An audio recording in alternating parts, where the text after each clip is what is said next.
Greetings, Jeepers. So today we're just going to install an oil pump. Here's an overview of all the parts you're going to need to install your gear-driven oil pump into your engine block. Starting at the left side of the board, we have two 5/16 inch coarse thread, 3-inch long grade 8 bolts with lock washers on both.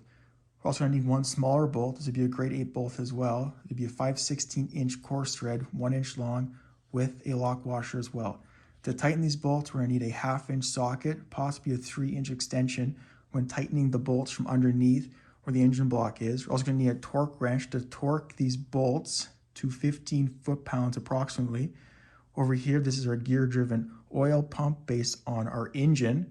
We're also going to have a oil pump gasket to gasket on our oil pump to our engine block. And we're also going to use some gasket maker. This would be your optimum max temperature red. So here we got this gear-driven oil pump. And what you can tell from a gear-driven pump is that the teeth on it point to your right when you look at it from your perspective. What we're going to do here is add a little engine oil, and we're just going to use a Penrite classic light it is, but the most important thing is it's a high zinc oil. That's what these engines like. We're just improvising with a Heinz 57 squirt bottle. And we'll just drop some into the ports, spin it around on top, both ports.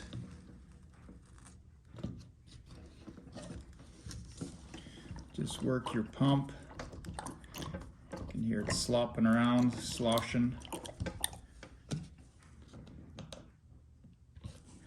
You want to make sure you do prime it, so that when you start it, it has engine oil in the pump itself already. And then we'll clean it up so that we have a clean surface to get our gasket maker in when we install it into the engine. We have oil up to the top of the housing, and it'll be installed approximately in this position once it's in the engine block. An important part to this oil pump installation is making sure your piston number 1 is top dead center. And to do that, you take out the spark plug. With the spark plug removed, now place painter's tape over the hole, and this will blow when top dead center is reached on piston number 1, and we'll press the tape all the way down so it creates a good seal on the hole. With the tape installed, now move to the front of the Jeep, and this is where you have to either use a hand crank or a ratchet and a 1 3/8 inch socket. Either of these will be installed to the crankshaft nut, which is right here at the front of the engine. And when you spin this clockwise, this will pop the tape off. Before we use the hand crank, make sure your transmission is in neutral so your Jeep doesn't wander forward. Spin the hand crank until the tape pops off. The tape popped, confirming piston 1's at top dead center. Now we can continue with the oil pump install. With the oil pump now positioned the way it will be installed into our engine block, the oil pump will be installed underneath our engine manifolds. It'll be positioned this way with the oil relief spring retainer towards the front, or you can call it the bolt towards the front of the Jeep. You want this notch to be at 11 o'clock or this larger end towards the top. When the oil pump is installed on the other side of the engine block, this is what it'll look like when it comes through the distributor hole on the engine block. You're going to see at the large end is towards the top, is pointed at 11 o'clock, and our bolt is towards the front of the Jeep. And the key with this is our distributor has a large end and a small end. The large end will only match with the large end on our oil pump, and it will only go one way. Showing you how the distributor and the oil pump will meet together. The large end on the distributor will match with the large end in our oil pump. It will slide in like this as so. This is what it'll look like inside the engine block. I'm now underneath the Jeep looking up at the engine, and this is where the oil pump will be installed. There'll be 2 bolts at the top where these threads are right here and right there. There'll be 1 bolt at the bottom where this thread is right there. The first step we'll have to do is acetone the surface so it's clean for a gasket maker to set to. Some acetone onto a piece of paper towel so we can clean up the surface. Just clean up the oil pump with a little bit of acetone so it's oil free, since we primed it and there was a little bit of slop around. Messy job as usual. We're also going to put some gasket maker on the gasket. With a good layer of gasket maker now on the gasket, we'll now flip it over and just plop it right on top of our oil pump to line up the holes. More gasket maker on the top of our gasket as well. Before the oil pump is installed, we're going to use a acetone just to clean up the oil pump. Now install the oil pump into the engine. We're also going to apply some gasket maker to the surface where the oil pump's going to meet with the engine block.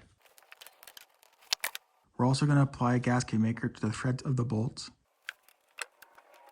With the oil pump positioned this way with the two holes towards the top and our bolt towards the front of the Jeep, we're going to have it so our notch is as so. The large end is towards the top, and we're going to set the notch so it is about at 8 o'clock, because when the gears mesh, this will turn to about 11 o'clock as we need it. We're going to now install it. This will be kind of challenging, but it will go in. With our oil pump now positioned roughly the way it needs to be, and our notch is at about 8 o'clock, we'll now stick it into the hole where the oil pump will go into the engine block. It's kind of tricky to get in, but it will go in. I'll line up the holes. Now I have to go on the other side to see if we're at 11 o'clock. Looking into the hole where the distributor is installed, the slot is at 11 o'clock with the fat end towards the top. It may take a few times to get this at 11 o'clock. This is what the oil pump looks like when it's installed underneath the Jeep. Now I have to install our small 1-inch bolt at the very bottom, going to this hole right here. The gasket should line up, just thread it in. When the threads catch, you can use a socket just to tighten it so it's hand tight so the oil pump does stay, so we can get the top bolts in. Now it is time to install the two 3-inch long bolts. We'll just stick them through the hole and tighten them as so. Now we're going to install our last 3-inch bolt into the other hole. Just thread it in. With these 3 bolts now installed, we have to use a 1/2-inch socket just to snug these up so lock washer compresses and it's hand tight. This will give pressure on our gasket maker, and we have to wait 1 hour until we can torque these 3 bolts to 15 foot-pounds. And to snug up the top one, you're going to need that 3-inch extension as I told you before, just so you can get past the oil pump, and now you have to tighten it. 1 hour is now passed, and we can now torque these 3 bolts to 15 foot-pounds using our torque wrench. We'll have to use a 3-inch extension to get up to our bottom bolt. Use our 1/2-inch socket, and we'll put onto our bolt and tighten it until it clicks.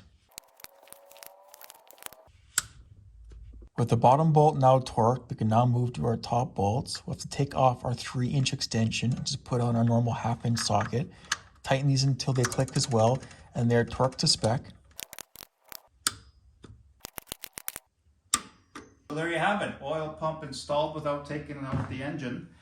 Final confirmation, we'll just take a 12-inch long screwdriver to make sure that we are at 11 o'clock. And when we engage it, sure enough, that would indicate we're at 11 o'clock on the oil pump. Well, that's it. Thanks for watching, and stay tuned for more videos. Bye for now.